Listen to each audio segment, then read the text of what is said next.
Wherever you land on screen time, let's just work toward giving our kids the antidote to that. That way, it's not about screen time regulations. It's not about how much time you're on the device or not on the device. It's just, are we supplementing all of that inhumane interaction with humanity, right? Are we giving them eye contact? Are we giving them attention? Are we giving them, our total self for some point of the day?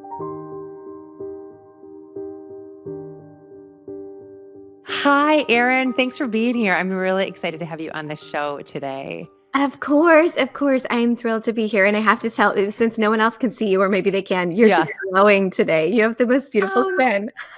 okay, first of all, it's called sweat because I was running around getting all of the kids off to school today and I went for a walk before. And so it is like not, people will say that to me sometimes, like, you look like you're glowing. I'm like, it's literally sweat and menopause. I am full blown, like having hot flashes every other minute. So the combo, I guess, maybe it's working. Maybe it's working. You're so sweet. You're so sweet. Okay.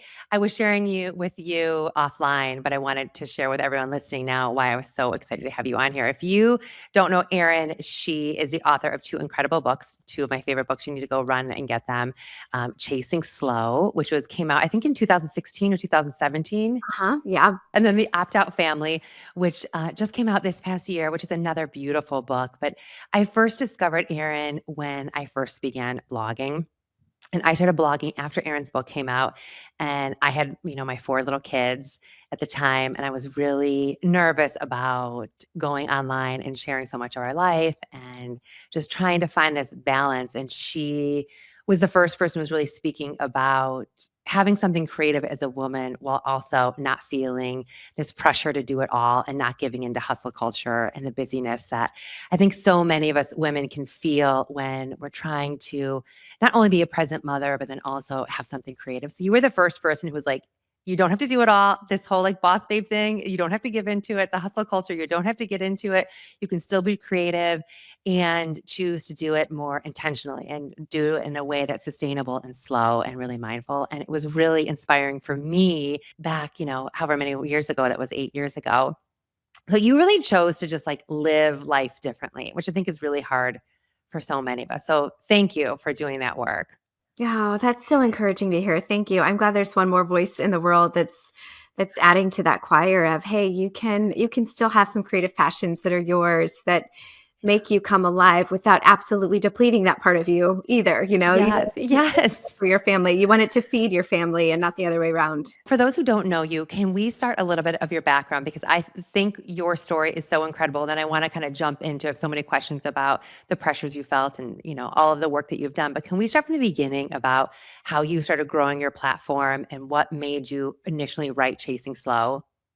Of course, yeah. I am a very accidental blogger. I had always kept an online journal back when it was called online journaling, right? I had a Zing account in 2000, 2001, sort of when it was just nerds in people's basements, just writing online, and everybody had like a screen name. It was just all very anonymous. And I had just always journaled. And so, and I was one of those college kids that got the MacBook or whatever at the same time. So I thought this will be more convenient than paper. I'm going to do it this way without really thinking through the entire world is listening. No one sat down and explained that to me. I don't understand. You think it's just you and you're cozy in your own little space, but there is the potential for the whole world to catch wind, of course. And so for me, I just always used that platform. It felt very natural to me. I had grown up in that space. And at the time, let's see, I graduated college. I moved to Los Angeles. My husband was a filmmaker. I was doing all kinds of odd jobs. I was an art curator. I was working as an art director, as an ad agency copywriter, just doing a lot of different things. And about that time, just through, random contacts in LA, apartment therapy was really big. And they asked, hey, we love your house. Can you do like a home tour or whatever? And I was like, yeah, sure. And then, Dwell Magazine is all of these magazines were kind of, catching wind. Design Sponge was huge. These are Yeah. probably names that like newbies are like, what is No, it? I know them all. I know them all. I'm like, oh my God, I remember those. Yes. Yes, I do feel like an internet old maid when I say some of this, but it's important because it was a shift. There was a shift that happened that I don't think anybody realized was happening, and that was that the media was becoming this sort of hub of blogs and bloggers, and then magazines were taking notice of them rather than the other way around. And so through all of that work and just I then began writing for magazines. I began writing for Shelter Mags and online publications. And through that work, because of personal reasons, we were moving to the Midwest. A lot of this is in Chasing Slow, but we were moving to the Midwest for my husband's father's health. And we relocated, and it was right during the housing market crisis and crash, and everything was nuts. And I remember having this moment of, okay, there's this recalibration. Where do I want to take this? What do I want to do? What feels sustainable right now? And ended up working as a host for our own renovation show with HGTV.com. So my husband edited it, and he was the filmmaker, and he was doing everything behind the scenes while also doing the work on the house. And I was truly just the gal that was like designing and then walking everybody through everything. And it was so much fun. And yet, gosh, this was 2012. This was before social media really was a thing. And so it was very breakneck pace. There was a real push to have new content up every day because you couldn't communicate through any social media platforms. Then I became pregnant with my oldest daughter, and there was a moment when I recognized it the most. And I think it took a lot of years to process, but I was newly pregnant, and my husband's cousin, who had just had a baby, came over.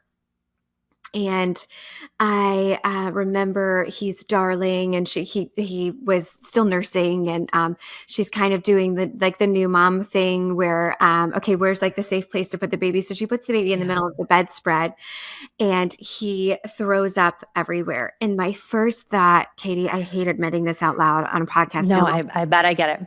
My first thought was, oh, shoot, we haven't shot that bedspread yet. I'm going to have to figure out how to clean up the mess because it's due tomorrow. And I hated that was my first thought, right? No, and I mean, eventually it got to, okay, I have some towels. What can I do? How can I help you?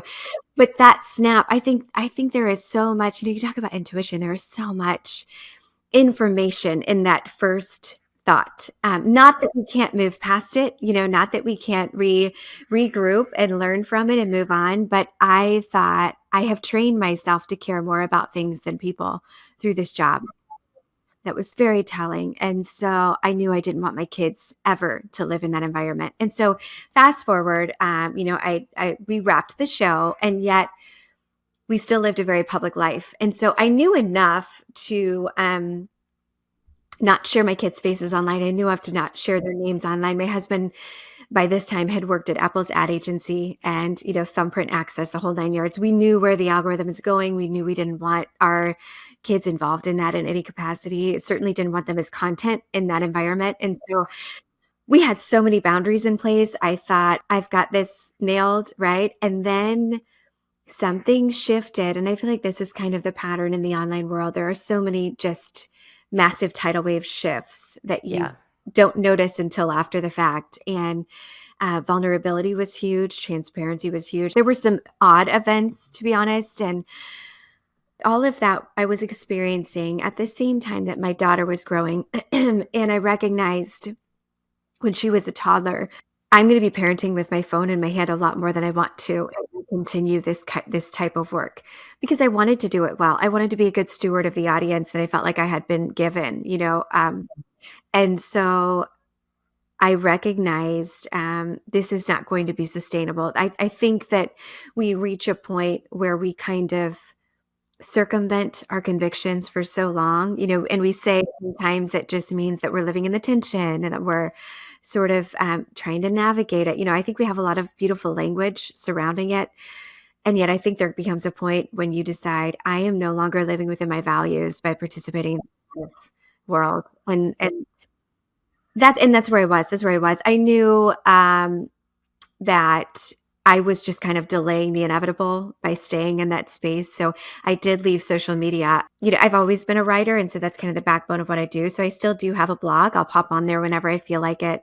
There's no strategy. There's no email marketing to any of it. It's just, a space that I've always had, that if people want to go to the archives, they can. And That's kind of where I am now, and I think a lot of that was just the decision that so many of us make as parents, as women, as people, leaders in our community, that we realize we have to live really closely to our values, and recognizing there's going to be a day when they're going to say, "Hey, can I have social media?" And I don't ever want them to say, "But mom, you have it." And that's not meaning that we can't, as adults, have responsibilities the kids shouldn't have, but that was such a gray area for me. I mean, I wanted her to be able, really all my kids, to be able to look at people living vibrant social lives, who have chosen a different path than the norm. And so I went a little bit rogue. So anyway, that's a long explanation. No, it was I just perfect. cut it out. I cut it out. No, no, it was perfect. I love so much of what you shared. And I think something that you said really struck a chord with me is this idea of like, you have to be careful that you're always sort of living the things that you say that you value.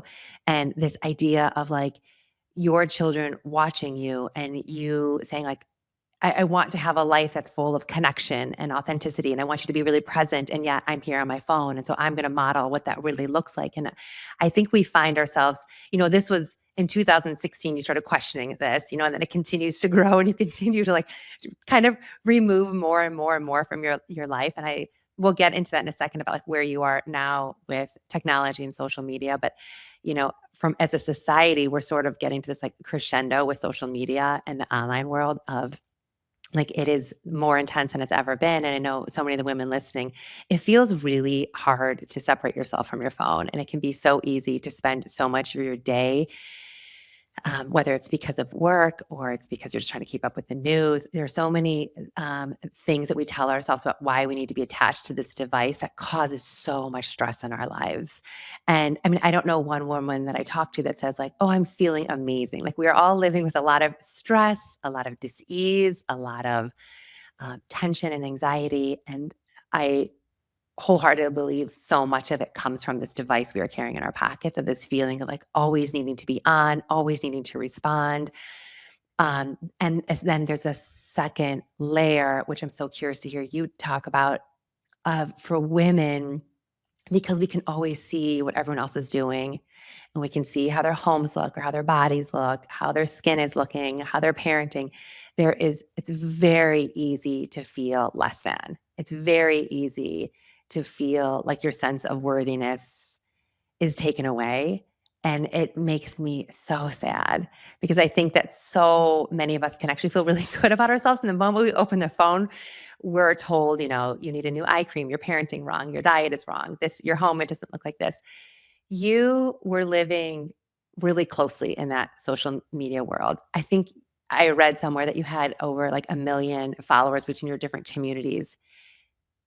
Can you talk about what that felt like, the pressure that maybe you did or didn't feel just living with those eyes on you, or having, I don't want to lead you in any way, just curious how you felt with not just the pressures of technology, but the pressures of social media in particular. Yeah.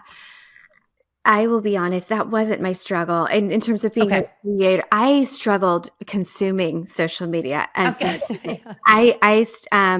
exactly what you're talking about, the idea of you're always told something that you still need to learn, something that's still not doing well, something that you haven't nailed yet. And all of those voices are competing, right? And you have really absolutely no context for any of them. You don't even know that the fruits of the labor aren't there. And actually, I would say that aided me quite a bit because I am such a boundaried person, and I was always very mindful of I am not ever going to share anything that feels unhealed, or that feels as if I have too much stake in someone's reaction. So I as a writer, I journal every day, and I would say I probably published maybe 3% of what I wrote during that entire career. A lot of it would be I would just write it and write it, write it, and then I would just sit with it for a long time and decide. There would have to be a point where I remember kind of there would be this. I would be in prayer or meditation, and there would be sort of a challenge to, okay, I think you're ready to share this thing now. And so that meant, going at a far slower pace than some of my peers were, and that was fully fine with me. I didn't want anything out there that was still raw that that could make or break me, that I didn't want to place all of this power in the palm of a stranger, based on what they were saying about me at the time. I didn't spend a lot of time online, so I really didn't really know what people were saying about me anyway. That part didn't matter. Good Um, for you. It was I smart, mean, smart strategy. not really reading. I don't read the reviews or the comments in any of it. Yeah. But being a consumer, I have to say that I am a far more peaceful person without having all of those voices. We know that it would be helpful if we weren't kind of being bombarded by 9 a.m. with all the things we need to work on about ourselves. And yet there's just enough that is helpful in these spaces that we continue to go. If it were all bad, of course we wouldn't be doing it. But for me, I can say for anyone that is on the fence of like, what's it like to just not have those voices in your mind?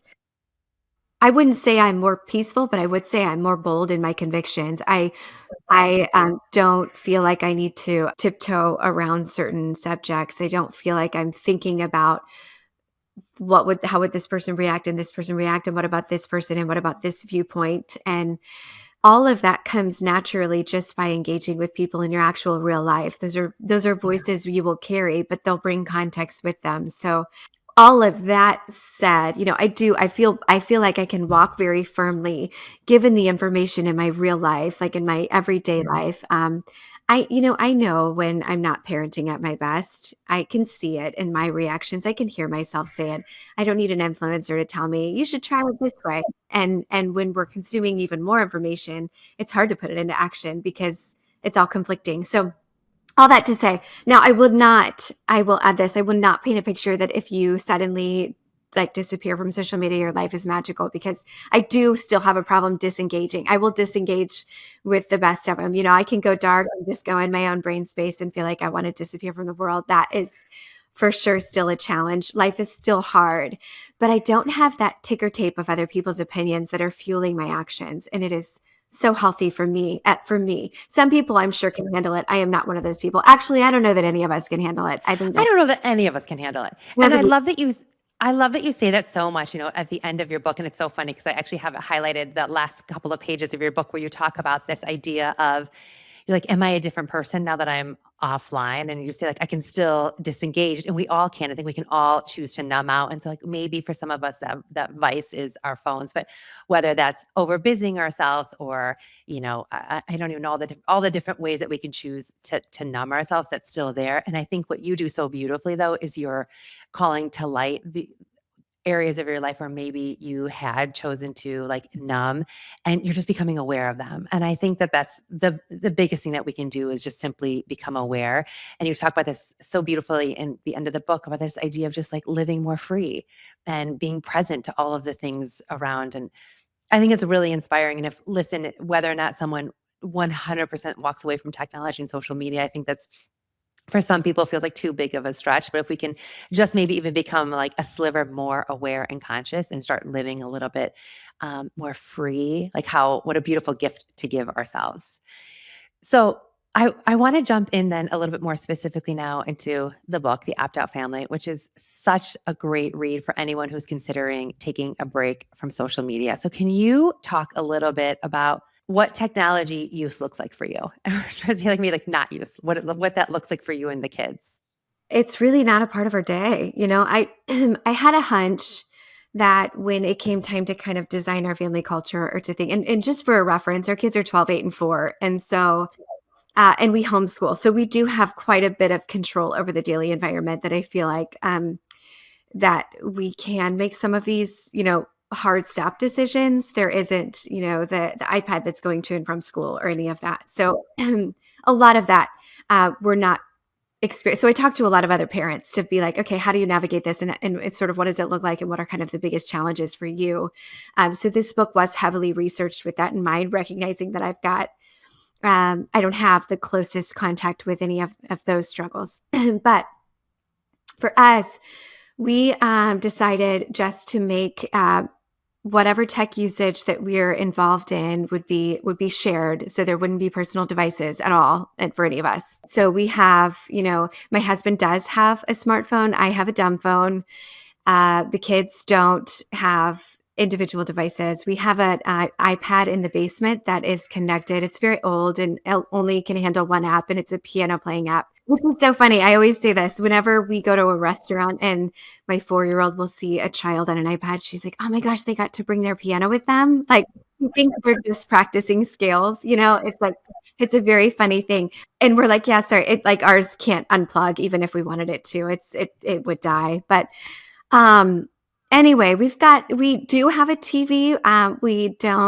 We'll turn on like movies. If kids have a sick day, then we have like a collection of old musicals. We just watched Singing in the Rain a couple weeks ago. But like, so we have, we just constantly ask ourselves, if technology is the future, is this a future that we want? Is this usage actually supporting our values, or is it not, or is it replacing some of those values? So I think it's really easy to fall into the trap of using any sort of device or any sort of technology, and then just kind of assuming that it's benefiting your life because it's helping you be more productive. But there are a lot of ways that it kind of erodes our values, when you kind of look at the pros and cons. So we are just big believers, and we make sure that we don't say no to devices. We're just saying yes to something better. So It's so really good. quite a reframe. I care so less about the idea of my kids being on technology than I do about what are we replacing it with. If we're not building, our family motto is be more engaging than the algorithm. If we are not building something that feels enjoyable, that feels fulfilling, that feels creative or challenging, then we're really missing the mark anyway in terms of our home. And so that's where my focus has always been. I could care less about the device itself, but I do care about what it's replacing. And so that's for sure my focus. And that's really how the book was laid out. What is it about our devices that have this pull on us, and how can we recreate that in our household? Oh, I love that so much. It's not about saying no to the devices. It's about saying yes to something bigger and living, whether it's more connected, more engaged, more present, and like all the things that maybe you're missing out on. It's interesting. I relate to this so much. I know we shared a little bit. I'm a mom of 4 kids, and they're similar ages. My oldest is 15, and it goes down to 8. And this is a little bit different, but a couple of years ago, my husband and I became sober. And it really is this idea of, it's funny because like now our Friday nights or our Saturday nights, when maybe before we would have like poured a glass of wine and the kids wouldn't necessarily like engaged with us. I don't know that it was like a conscious thing. It's just like now that there's no alcohol present, we find ourselves just like as a family more like opening up a board game and the kids coming over, or like, my oldest will start baking scones and he's like, the little ones will join in, and JP and I are there. It's the dynamic has just shifted where it's not so much that something was outwardly said. It's just that there's a different energy that we're all together spending more time together in a really organic way that feels like, and I say this all the time, I'm like, it wasn't like the idea of like giving up alcohol, that something was wrong with it. It was more of like, I've added in all of these things to my life that I didn't know maybe I was missing before. And I think it's very similar to the idea of like the technology being removed. It's not the taking out, it's that when that's gone, you have an opportunity then to create these different dynamics that you don't know what you were missing until it's gone. You know what I mean? Like I didn't know that I was missing those Friday and Saturday moments. And even just like the weekday, like all the different moments that my kids would have. It wasn't like a spoken thing. Like they were like, oh, if you have a glass of wine in your hand, you don't want to play Scrabble with me. It's just I probably wasn't playing Scrabble with them. I was distracted. I was someplace else mentally. I just think that there's so many parallels with technology as I'm hearing you speak about that. So I understand completely what you're saying, this idea of like when you create an environment that's based around engagement and togetherness and being really present, just so much can flourish. And you're like, you're not missing it. You're not missing. No one's begging to go be on an iPad. It just feels different. But I know that from if you that can feel, maybe for some people listening, that could feel overwhelming and like, what are you talking about? And I think when you're in it. There's almost a little bit of a detox that has to happen with the family and with yourself to kind of shake that off and to give yourself permission to feel in this like gray area of I'm not sure how this is going to go for our family, but we're going to give it a try. And people are going to be uncomfortable in the beginning as you, I'll just say, detox a little bit from all the different things, whatever the vices it is for you. There was a real shift into I think you just don't really recognize how much of your life you're designing around one thing, even if it feels very balanced, in terms of the way in which, you can always look to people on either side that are like, well, at least I'm not, on my phone as much as they are, or at least I'm not drinking as much as they are, whatever. I think that there are always going to be those silent barriers. And I think the difference is that the device feels like a very physical barrier to our kid. They do. And like probably like a glass of wine, like I can't join you in that experience. And so it is a real barrier to connection, and I always say, there aren't any wrong or there aren't any wrong answers except to not question it at all. So really in just thinking about it and just thinking about the flow and the rhythm of your home that you want, kind of looking really deeply about what are some of those actions or those rhythms or those habits that we're not thinking about, but that don't actually support where we want to be as a family or as a person. And just thinking from that lens, it changes everything. Yeah, I think that's so beautiful. I love that so much. I talk a lot with the women I work with about this idea of like making a list of all the things that you say you value, whether that is like time in nature, connection with your kids, laughing with friends, whatever it may be, and then where you're actually spending your time. And of course, there'll always you make two different lists, and of course, there'll always be things on the list that like we can't avoid, like the paying the bills, like whatever it may be.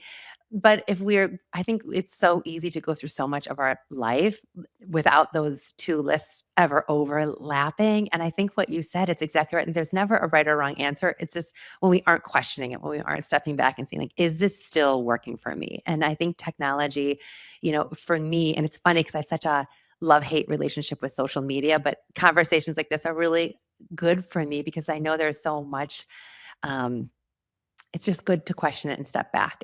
And I think we can all get sort of on autopilot with some of these things and just assume that just because everyone is on social media, on TikTok, saying like all the kids are, so my kids will be too. Like that's not actually true. And it can be really uncomfortable to question it. But I think this idea of just stepping back and just analyzing, like, is this still working for you is really, really the key to it. I've heard you talk about this idea of a technology like being I don't wanna say, what was it, like being tech sober, but sort of this same kind of idea of like and I found this very much with sobriety, like moderation is hard. And, it feels like another thing to keep track of. And so instead of it being like, you're gonna have 30 minutes of the iPad instead of just being like, we're not doing that. I know policing ourselves feels difficult. Can you talk about this concept of like tech sober, if you will, or this idea of like moderation, how it can be almost harder for us with technology? Yeah, it is. I mean, I think that's every parent recognizes, oh man, I don't like what the iPad is doing to my child, or it's such a battle when I tell them to get off the iPad, or it's hard. Like, is it okay for 30 minutes after school, but then not? Like, you have to kind of create all of these rules surrounding it. That's a really hard place to live, and I feel like we don't do that with anything else, right? We would never. And I also I think of the quote often that's like, "It's no measure of health to fit into a sick society," or something like that. It's the idea that we are setting up these pretty profoundly harmful rhythms for our kids, and the jury is still out of what it's doing to adults, but we know undeniably based on the research and the science, this is not great for kids. So I think simply because there's a lot of reasons why, but it is so infiltrated in our child's education and in a lot of these sort of milestones that we say that we need, or these rituals that we talk about our children growing in maturity and being able to handle the independence of a phone and all of these things. We've kind of just coupled them with all of these really childhood development terms, and And when we do that, we are forgetting that this is a harmful substance that we're handing over to our child, right? It's dysregulating their nervous system. It is stunting their brain development in really real ways. It is creating addictions that weren't there before. And so, speaking plainly about kind of the science behind it is often the first step because I don't know the second step is just handling the addiction, which I think is why I think that is why the sobriety conversation is so helpful in leading that because you would never tell an alcoholic that is addicted, just it's fine if you're only doing 30 minutes a day, right? Like Right, right, right. it just doesn't make sense when you're sort of looking at it in light of that. And yet we're asking our kids to just practice more self-control or just to be more responsible. And it's an addictive device. Like it's not a it's not a specific child problem. It is an every kid problem. It is an every person problem. And I just kind of shirk at the idea that we're sort of blaming individuals for a problem that is systemic and society wide and that we know it's there. Um, we do, and now the research is there, it's clear, but we're still just saying, "Gosh, alcoholic, why are you going to the liquor store all the time?" And it's like, "Don't you see, like, we grew up on it." And so, I think it is helpful to think about in terms of I think moderating is always hard, and I think that, as you know, you just have to eventually make the decision. Maybe it starts with how much time do we wanna give this, but maybe it ends with do we wanna give it any at all?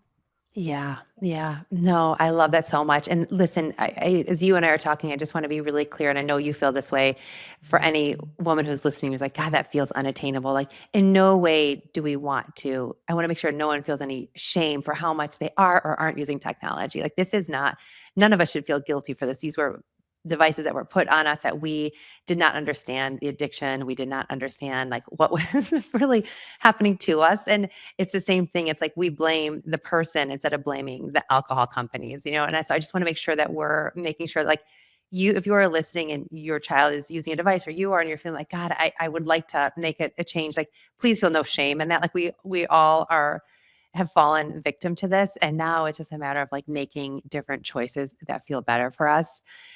I think even just the idea of going back to what we said earlier, of just questioning, stepping back and, reevaluating, constantly reevaluating. And so maybe for right now, it is a little bit of moderation, just tying it back to even like my sobriety story. I did that for a couple of years before I went all in. I think it takes us a little bit of time. And I think we all will have that moment when we know like, okay, this isn't working for us and I need to take time off. And I really hope that anyone listening, like just should lean into your intuition. And if there is a part of you that's like, I want to organize our family differently, there are people who are doing it and doing it really successfully. And you don't have to buy into the fact that just because we're told that every teen has phones, they don't. They don't.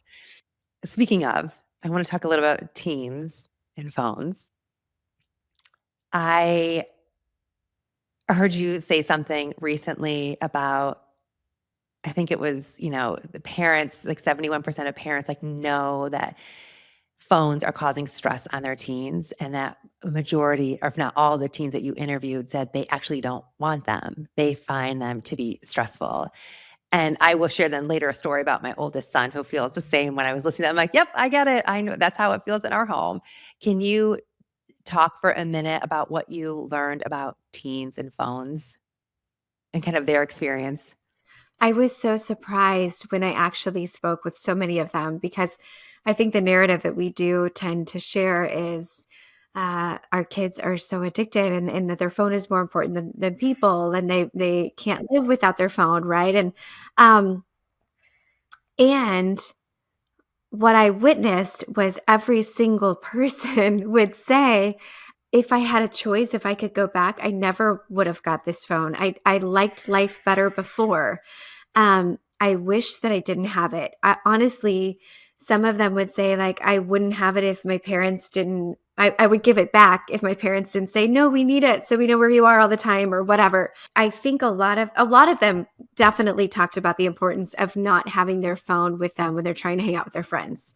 because, you do have to kind of do one or the other. I think there's an argument to be made of, well, we're just watching videos together, right? And so it's a bonding experience. But um, a lot of teens didn't really buy that either. It was like they were always very grateful when they would come to our house. We have like kind of a low tech hangout zone in our house.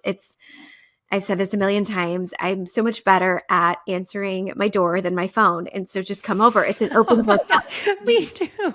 I do. Me too. Everyone Yeah. knows it by now. They don't begrudge me for it, even though they probably should. But I just have an open door policy. So it's just, teens, anybody's welcome anytime. Just come in and we'll give you chips and salsa and just come hang out for a while. And so a lot of people take us up on that. And a lot of people do say, like, we love that we're not allowed to bring our phone to your house because Oh, yes. because it feels like a break. It feels like a retreat. Like they can, I think we assume that kids are going to push back, and there is, like you talked about, there is that real rearing of its head when you're in a habit and there is an addiction and there is kind of um, a moment where it feels like. I think the way that in which you would remove a child's device really matters. But I think if you're presenting, and it especially helps that we're a third party. We're not the kids' parents. So they're not going to push back on us as much. But it it has been an overwhelmingly positive experience. I will just say that kids that we talk to are very grateful for people in their life that they can look to that are doing things a little differently. They recognize, oh, wow, I didn't even know you could go to a bank to deposit a paycheck. It just blew their mind when we talked about it. Like, yep, that's how we used to do it all the time. Yeah, they have suckers, so it's great. You can get a lollipop while you're there. It's super fun. So anyway, that was sort of our experience with being surprised by how do we know that every kid wants it? Is that true for every kid? Is that really actually an accurate experience, or is that just what we tell ourselves to kind of make ourselves feel as if we have less control or less buy-in? Yeah. It was very interesting to me. Yeah. No, I love that so much. It's funny. So I have an online presence still. I have, obviously this podcast, and then I have a blog and a social media account, but my kids do not. And we've discussed it many times, and I've gone back and forth, and I'm gonna work on it more, but I really try, like when I'm with them, like my phone is away and I'm present, and I have like specific hours that I share things and hours that I'm like, this is our time. But it's funny because I think the older the kids have gotten, they have said like I have no interest in that. Like that looks awful to me. And I'm like, wait, they're like, Mom, it's not like they keep saying my daughter's like, Instagram's like not even cool anymore. I'm like, it's not? What's going on? What is happening? And so Asher, our oldest, is 15 now. And we were like, we were going back and forth. I'm like, we've moved quite a few times, and he's always been amazing with meeting kids and meeting friends and meeting people on the swim team or different things. But last year I was like, if you really feel like you need it, you can get Snap if that's how the kids are communicating. And he's like, which is crazy. I can't believe I'm admitting that. And he was like, Mom, that sounds like a lot of work. I have no interest in that. Like, I don't need it. I almost wonder, though, he was 15 at the time. And sometimes like, did we wait long enough that then it became, he's old enough that he was just like, I'm seeing what this is and I have no interest in participating in that. Now, I can't say that that's every single child. That's just like been our experience with him. And so I feel a little bit relieved that the interest isn't as high as maybe I assumed it would be for my kiddos. They also live in an environment where they can just get on a bike and go find people and go meet up with kids. And so I think it feels a little bit different. I know that's not everyone's lived experience, but I will say I don't believe that the narrative of like kids are so addicted and they need it and that's just where everyone's living. It's the new playground. I don't think that's actually true. I think there are a lot of kids, I see it happening, teens who are in high school who are not on social media and aren't spending all their time on phones. And it's actually really, really refreshing. And I'm hoping that that's actually where the curve is. Like they're watching us and they've seen us, and maybe we are that last generation that's like no, thank you to that pressure. That sounds like a lot. Are you seeing pushback from teens of like they're like now not as interested? It sounds like the kids who are coming over your house aren't, but are you seeing that sort of across the board? A lot of parents talk about how they were really fearful of like, a lot of what we suggest is to do like an opt-out getaway just to gauge where everybody is in terms of their use, right? So just, whether it's a weekend at the lake or just go away for whatever your summer vacation rhythm is, just don't bring your devices with you at all and just see what happens. And then when you get home, you can kind of use that to recalibrate. And then you can kind of take that information and build some rhythms that will support you back home. And so many people that did this that were like, no, my kids will never go for it. There is absolutely no way.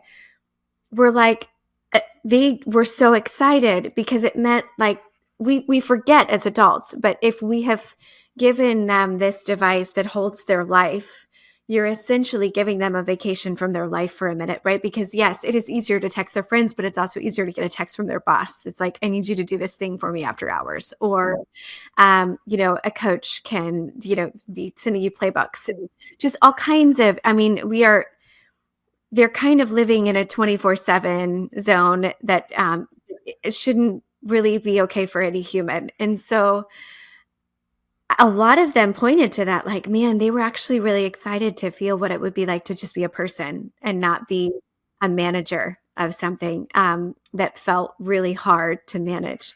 So overwhelmingly positive in term like it did. A lot of people said, even the people that said, like, my teen wasn't on board at first, talked about how 2 days in, they were like, there's a puzzle on the dining room table that they're all doing together, or they're just going making general mayhem, spending $200 in fireworks, and they're gonna set them up, Great. just all kinds of, just togetherness and connection, but living experiences rather than observing other people live an experience. A lot of Yeah. them would comment, like, I feel like I'm really alive right now, and Oh, there's no documentation for it, and I love that, and it I'm like gonna makes me want to cry for our me kids. too. Me too, I know. Just there is so much value in letting a kid be anonymous and not sort of have to answer to the whole world quite yet. And that's a big piece of that, I think. Oh my God, such a big piece. I mean, just hearing you talk about it, I know for me, so we are just became a camping family. We just got into it like 2 years ago when we moved to California. And I mean, listen, Erin, you're saying that about the idea of like the kids being off your phones, but even for us adults, I mean, I know how good that feels for me when I can just like set down my phone and just feel for a second. Like I don't have to respond to everything. I mean, I know you don't have that experience anymore. I'm jealous. But that is a real thing. And so it's like it's so funny hearing you talk. And yes, I worry about our kids. I do. But I worry about more about the parents and like what the pressures that we're feeling. And, if we can model that. And so that idea of having, these kids say to you or write back in and say, like, I felt free, like I was really living and I didn't need to document it. I want that for every woman listening too, for us to be able to spend weekends or weeks with our kids to not feel like, oh, let me capture this moment of you, at the apple orchard. Let me pull out my phone for this. And then as soon as you do, the moment's gone because you see a text come in. If we can just live, really present and free, like what an incredible gift to give ourselves and then just a model for our kids. Okay, I'm obsessed with this idea of the spending weekends off the phone as a family and everyone just testing it out. So anyone listening, if you're like, I don't know where to begin, maybe that's all it is. Maybe it's like a 48 hours and you just say like, let's spend time together, no phones. I'm in it too. And you see how you feel. Oh, it's so good. Can you share any other little I mean, we can talk because we really haven't talked about the book in totality, but I really love how the book kind of walks through all the different ways, and I'm gonna butcher this, that the algorithm sort of like tricks us to like stay online, stay on social media, do all these things, and you sort of present opposite scenarios of like how we can just look at things differently. I did do a fair bit of amount of research for this book, and a lot of the sort of tech designers and programmers in and out of Silicon Valley were talking all the time about stopping cues and starting cues. And it's very interesting. Once you kind of look at all these patterns, you see how much of technology is rooted in child development, in some of these very like core development, personal development, human development concepts that are just slightly manipulative driven so that you're then pushed over the edge to kind of forget what it's like to be a human. And so one of the things that a lot of these social media platforms do really well is remove any stopping cue at all. So, like, we already So know what this interesting. is like. We know, like, with the infinite scroll and everything in terms of the autoplay on YouTube, and here's the next recommendation. You feel like nothing ends, which makes all sense of time. All sense of time is just out the window anyway. And so, one thing that parents can do to create kind of that same engaging environment is trying not like when your child is doing something creative or when your child is engaged in play, um, just don't interrupt that play unless there's an emergency for any reason. I don't care if they're like if they're outside and they're trampolining and they should have on a coat, it's fine. You don't interrupt that and say go put on a coat, or block towers or whatever. Just being mindful about all of those really small interactions that are going to just really engage all of those senses and get them into a lot of people talk about childhood anxiety, and a lot of people that I spoke with talked about the creative cycle and how important it is that once you start the creative cycle you have to be able to finish it. But in our modern world, with our distractions and our interruptions, even as adults, we rarely get to finish that creative cycle. And so that's when anxiety begins, is we haven't fulfilled or finished the process. So our brain is still kind of spinning to catch the thread. And we're living in that constant state. And so are our kids, even, whether it's online or offline, just having them just a starting cue and a stopping cue. Some people, use timers for that. A lot of we don't, as a family, we've not been like but honestly, we don't even keep clocks on the wall. It's just anything goes at this point. But um, I do. I think there are a lot of those real, and they're all in the book, just really micro actions and micro interactions that will help us give our kids what technology can't. That's the root of it. Like, just wherever you land on screen time, let's just work toward giving our kids the antidote to that. That way, it's not about screen time regulations. It's not about how much time you're on the device or not on the device. It's just, are we supplementing all of that inhumane interaction with humanity, right? Are we giving them eye contact? Are we giving them attention? Are we giving them, our total self for some point of the day? It is really important now more than ever. I think in the 80s you could get away with just half attention all the time because there wasn't something on the other side that was Yeah. craving that stimulation. But now if we are introducing the stimulation, we have to introduce the antidote to that, which is total presence. So Total that's, presence. that's where we're at. Mm. You know what? I love that so much. There's so many things that you were saying there that I just would want to glob onto. I mean, I love the creative cycle and how it has to end. I know, as a woman myself, if I sit down to even finish an email and I get distracted or something happens, you go to start dinner, you get distracted. When you don't finish something, it's so true. When you don't finish that cycle, it's like a little piece of anxiety that just goes with you through the day. And think about how many things that we get pulled from throughout our day when you're living not tech free. But I just love what you said of like at the end, they're like total presence. Like if we can just give not just our kids that, but if we can give ourselves that, like what a different world. Because when you do that, I say this all the time, like when you have presence and are really grounded and in any moment, you have such a different appreciation for the beauty of everything that's happening around you and all the like mundane things of our life all the small things that feel so mundane.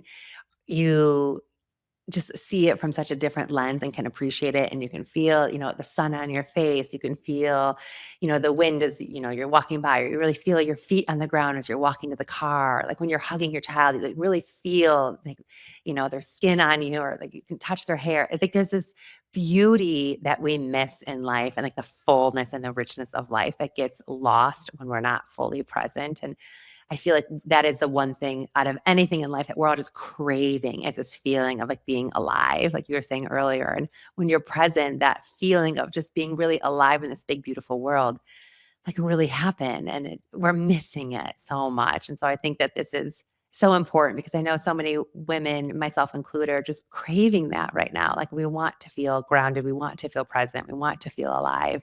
And we're doing all the things except for being with ourselves to find it. We're overachieving, we're performing, we're perfecting, we're self-optimizing, we're doing all the things.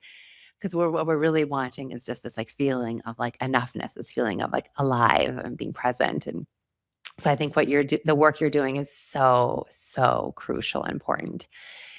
Um, I wanna be mindful of my time with you, and, I'm just so curious, from your first experience of, like, writing Chasing Slow, then to the opt-out family and making all the choices and changes with your family, where you're living today and how you're living today.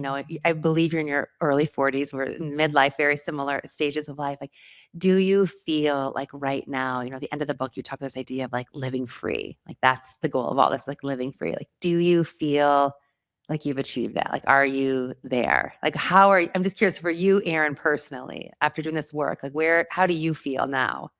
I don't know that we ever get there. I think the things that I'm working on today are feel like a deeper level than what I was able to access before, so in a way, I feel like I'm right where I would want to be in terms of the lessons I'm learning. I mean, we're always going to be learning. I believe that deeply, but um, I am able, it feels like kind of removing the distraction of technology was like, the big sweep of the countertop, right? Where and now you can kind of start some scrubbing, and now you can get somewhere with cleaning some of the things up in your life that you're like, "Oh, I think I could say this thing better," or I think that I could, work on this area of my life a little bit, to be able to experience some of that presence or some of that connection that I'm actually wanting in this specific relationship. But yeah, I feel,